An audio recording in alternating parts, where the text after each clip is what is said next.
김경수 의원의 용기에 박수를 보냅니다. 대북 대화의 무용성을 솔직하게 인정을 했습니다.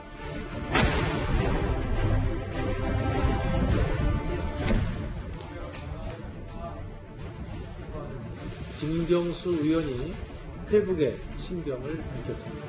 도대체 미국의 무슨 정책이 굴욕이고 또 무엇을 지지라고 하는지 밝혀야 한다고 생각합니다.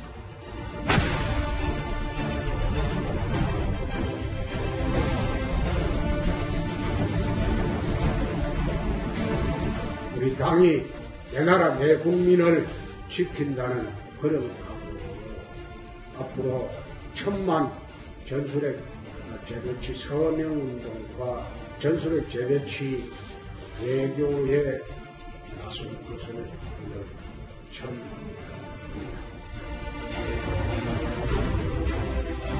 한반도 자체가 핵으로 오염될 그런 위기에 처해 있는 것입니다.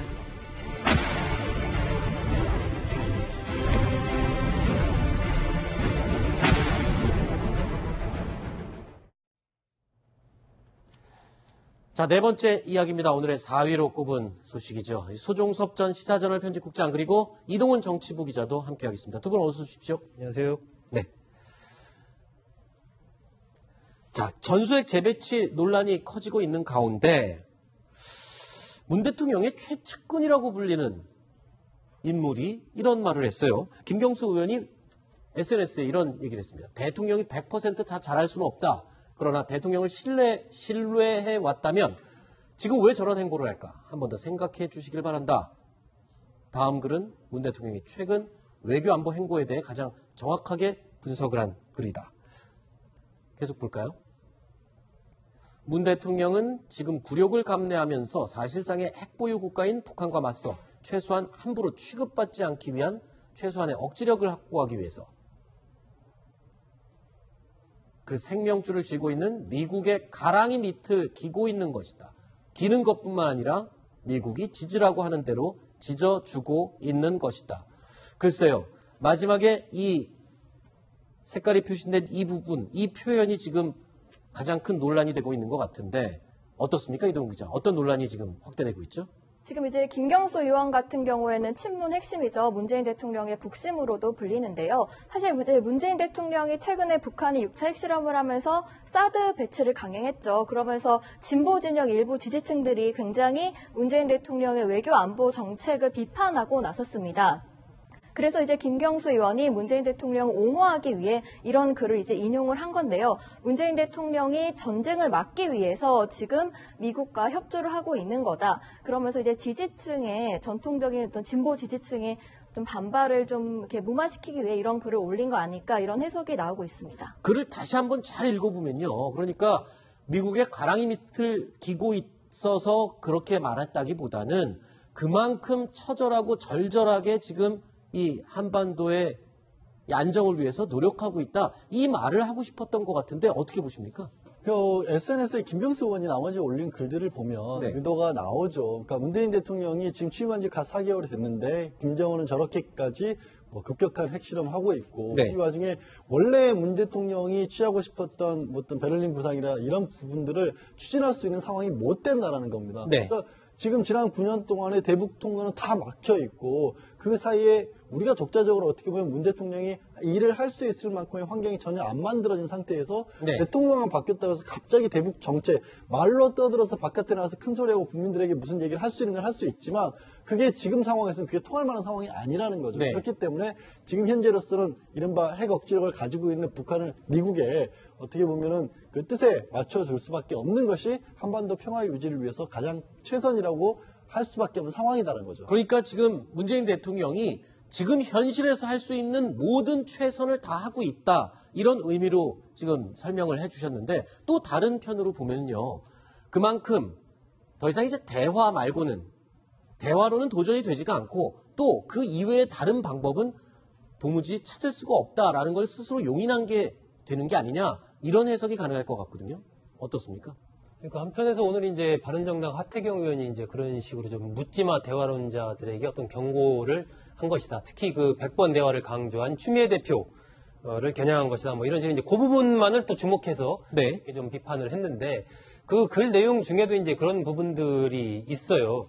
대화도 상대가 응해야 대화가 가능한 건 아니냐. 네. 특사를 우리가 보내고 싶어도 특사를 또 북한이 받아야 또 특사를 보낼 수가 있는 우리가 일방적으로 할 수 없는 그런 부분이 있다라는 것이고 지금 같은 이러한 상황에서 미국이나 중국도 지금 북한을 못 말리고 있는데 과연 무슨 방법으로 대화로 해결하자는 것이냐 그런 보관이 있느냐 뭐 이런 부분을 이제 김경수 의원이 인용을 했거든요. 그 얘기는 지금 현재 문재인 대통령이 취하고 있는 이른바 일종의 그 제재 쪽에 조금 더 포인트를 둔 듯한 이러한 여러 가지 행보 이 부분에 대해서 지지층한테 우리가 어쩔 수 없는 상황이다 우리도 그러니까 너무 비판하지 말고 이 상황을 좀 잘 좀 받아들여 줬으면 좋겠다. 그리고 대통령에 대한 지지를 계속해서 좀 해달라라는 그런 어떤 정치적인 함의가 같이 숨어 있는 것으로 보입니다. 네.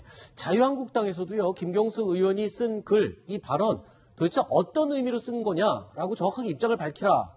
그러면서 지금 압박을 하고 있죠? 네. 정우택 자유한국당 원내대표가 무슨 소리인지 모르겠다. 대체 미국의 무슨 정책이 굴욕이고 또 무엇을 지지를 하는지 밝혀야 된다라고 얘기를 했는데요. 그러니까 지금 문재인 대통령 취임한 이후에 한미동맹이 뭐 균열이 있다 또는 불협화음이다 이런 지적이 좀 나오지 않았습니까? 네. 그런데다가 이 최근에 사드 배치가 이루어졌는데 과연 이 사드 배치가 하고 싶지 않은데 뭐 억지 춘향이식으로 한 거 아니냐. 네. 이 사드 배치에 대한 어떤 진정성 논란으로 이 자유한국당에서는 좀 문제 제기를 하고 있는 것 같습니다. 네. 자, 장외로 나섰던 자유한국당. 자, 일주일 만에 정기국회 보이콧을 사실상 철회를 했습니다. 전술핵 재배치 등 북핵 이슈와 방송장악 저지 등에 대한 이 투쟁을 원내외에서 병행하겠다 이런 방침을 밝혔는데요. 이를 두고 빈손 회군이다라는 평가도 나오고 있습니다. 홍준표 대표의 말을 듣고 계속 이어가 보겠습니다. 전술핵 재배치를 제가 대선 공약으로 제기를 했을 때 실제 당내에서도 엉뚱한 얘기라고 했습니다. 전술핵 재배치는 이제 한반도의 문제뿐만 아니라 세계 핵 질서의 재편을 가져오는 엄청난 화두로 등장을 했습니다. 우리는 내 나라, 내 국민을 지키기 위해서 핵무장이 꼭 필요합니다. 자, 홍준표 대표는 줄곧 지금 전술핵 재배치에 대해서 주장을 해왔었습니다. 그런데 지금 장외 투쟁을 하다가 전술핵 재배치 문제가 막 화두가 되니까 갑자기 짐 싸들고 다시 들어왔어요. 그러니까 들어올 시점을 찾고 있었는데 네. 사실 이제 홍 대표가 자유한국당을 끌고 나왔을 때 두 가지 얘기를 했지 않습니까? 김장경 사장 문제가 있었고 네. 하나는 이제 안보에 관해서 소홀히 한다는 거였는데 네. 사드 배치를 문 대통령이 했죠. 네. 그다음에 김정gen 사장은 어찌됐든 스스로 나가서 소환 조사를 했습니다. 네. 명분이 없어지는데 마침 이게 전술핵 얘기가 나오고 있고 아까 여론조사 나왔듯이 국민들도 이제 안보적인 불안감 때문에 전술핵에 대해 찬성하는 여론도 많은 것으로 보이니까 그때 이제 이거는 내가 이미 대선 전부터 꺼냈던 얘기이기도 하니까 이 부분을 관철시키기 위해서라면 이제 국회로 들어와서 얘기를 하겠다라는 건데 사실 그게 뭐 그 주장이 틀렸다는 게 아니라 네. 그게 돌아오고 안 돌아오고 애초에 그럴 거면 밖으로 왜 나가시는지 지금 들어와서는 뭐가 달라지는 것인지는 지금 명확하게 알기 좀 애매한 상황이죠. 네. 그런데 이제 이 뭐 자유한국당의 선택은 아니었습니다만 네. 오늘 들어와서 그 김희수 헌법재판소장에 대한 표결이 있지 않았습니까? 네. 그런데 그 표결이 결국 자유한국당이 투표에 참여함으로써 이게 동수 부결이 됐거든요. 네. 그러니까 어떻게 보면 원내 그러니까 국회를 보이콧했을 때 얻지 못했던 이 정치적 효과를 이 보이콧을 철회하고 국회에 들어서 표결에 참여함으로써 좀 얻어낸 결과가 있기 때문에 네. 뭐 빈손으로 들어오긴 했지만 오히려 들어와서 어떤 정치적인 그 효과를 좀 거두지 않았나 하는 생각이 듭니다. 네. 자, 반면 여당인 더불어민주당은 한반도 비핵화 원칙을 계속 고수를 하고 있습니다. 추미애 대표 오늘도 입장을 밝혔습니다. 들어보시죠. 냉전과 분단의 70년 이제 이것을 해결하는 방법도 평화적 방법이어야 하는 것입니다. 핵을 쥐고서 핵을 억제한 나라가 없듯이 핵 무장 논란으로 더 이상 정치 외교적 해결 의지가 없는 듯이 보이는 것은 바람직하지 않다 할 것입니다. 한반도 자체가 핵으로 오염될 그런 위기에 처해 있는 것입니다. 흥정은 붙이고 싸움은 말리랬다고 대한민국으로서는 정치 외교적 해결을 더욱더 노력해 나가야 할 것입니다. 자, 네 번째 이야기까지 나눠봤습니다.